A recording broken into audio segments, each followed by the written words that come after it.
Interviews-Flyleaf. Sure, I'm Kristen and I sing and play keys. I'm Jared, I play guitar. Okay, so being a female fronted band, what struggles have you guys faced due to this being a male-driven industry? I mean, I've been playing music in bands for 12 years as a female, and not being a male, I couldn't really tell you the shortcomings because I've always done it as a female. But I think in some ways, females can kind of be put in, their image is a little bit more important. You know, people kind of put that forward, and sometimes the sex-driven thing can sometimes be challenging. I know I've had certain situations with record labels, you know, coming up with ideas where nudity was involved or something like that. So I think, and maybe men have to deal with that as well, but I think for some reason women, you know, and some use it to their advantage, I guess, and kind of do that sort of thing. But I've always wanted to be known for my songwriting and character and, you know, hard work and just doing what I love, not necessarily what I'm wearing. You know, I want that to kind of be the second thing to what I'm doing. So I guess that would be the only struggle that sometimes happens. So what is the inspiration behind the song Fred?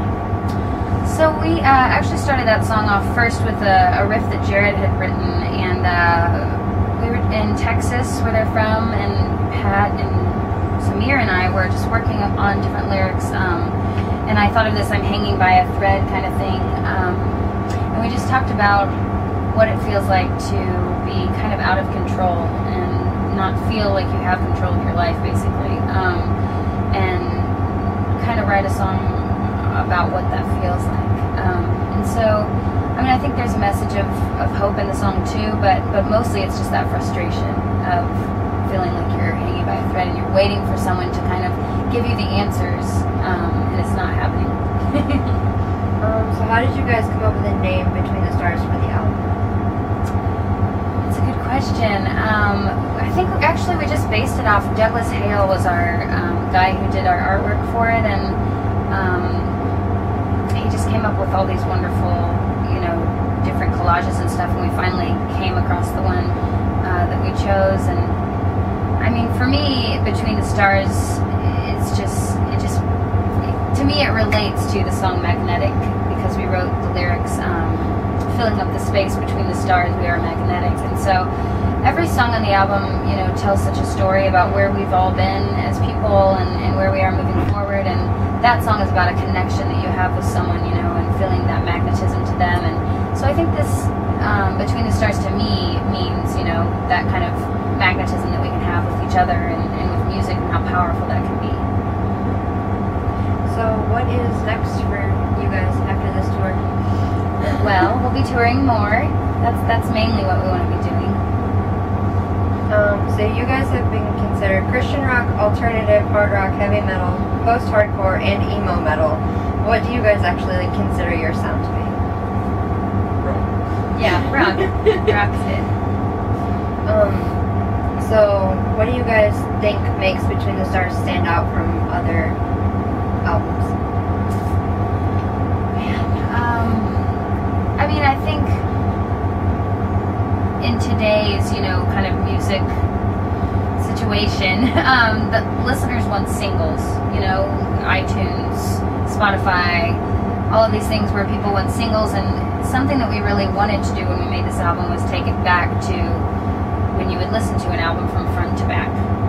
And so we tried to accomplish that. You know, we tried to make each song as strong as the next, and not just work on one song to be a single or something, you know, and then expect the rest to be fillers. Like, we really tried to be as passionate as we could on each song and let it take you on this journey. So I think you should listen to the album from front to back, you know, and you can pick out songs if you like, but I think we wanted to kind of take it back to where you listen to albums, you know, and it's the first time that we've sold it on vinyl as well. And so and when you're listening to vinyl, obviously you really want to listen front to back, or else why bother, you know? So hopefully that's something we're doing that's unique. Okay. Have there, or were there any changes or differences in between the AM Uptone and the Loud and Proud records when you guys switched over? Were there any major differences? Or? Yeah, sure. But Octone was a great label for us. They really gave us our start, and they were great to work with, and they just were at a point where we needed a change, and they needed a change, so they split off with their own thing and sold their company, and so we were just without a label for a while, and we started, the pledge campaign to get the record going, and then we met Tom in Austin at South by Southwest, and just really fell in love with his vision and how he saw the industry, and they've been really great to work with. Awesome.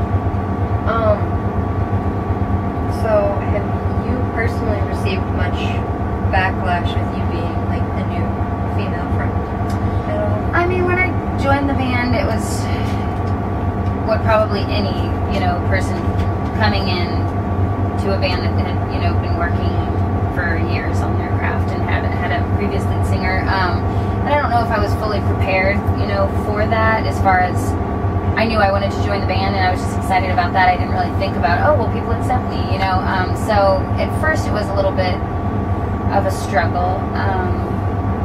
But I think, the fans that really love Flyleaf were first just excited that the band was still going, and there's 4 out of 5 members that are still there, still the songwriters, plenty of songwriters that have been in there from the beginning. So for me, I just wanted to focus as much as I could on us all moving forward, and especially with Between the Stars, it was an opportunity to make music that we all, loved, and this is the Flyleaf moving forward. It still has a lot of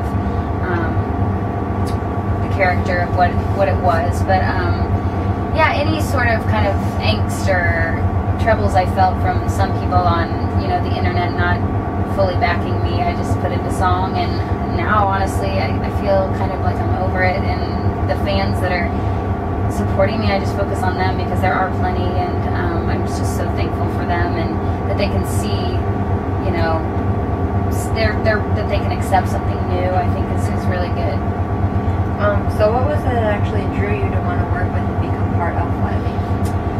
Well, around the time when Lacey left Flyleaf, my previous band had broken up, and I wasn't sure what I was going to do. I was writing music, just doing some solo stuff, going from New York to LA and writing with friends and working at a coffee shop, and I wasn't sure I was even going to be in a rock band anymore. I just didn't know if I was ready for that, or I just didn't know what life had to offer. I was going to just focus on doing my own thing for a little bit, and then when my manager called with the opportunity, I thought, that's really interesting. It was something that just struck me as something very different than I had dreamed would happen. And so I went home, and before I said yes, I just listened to tons of Flyleaf, and I was really struck by how passionate and raw and emotional the music was, and that time in my life especially, I needed something real and something that I felt was worth joining,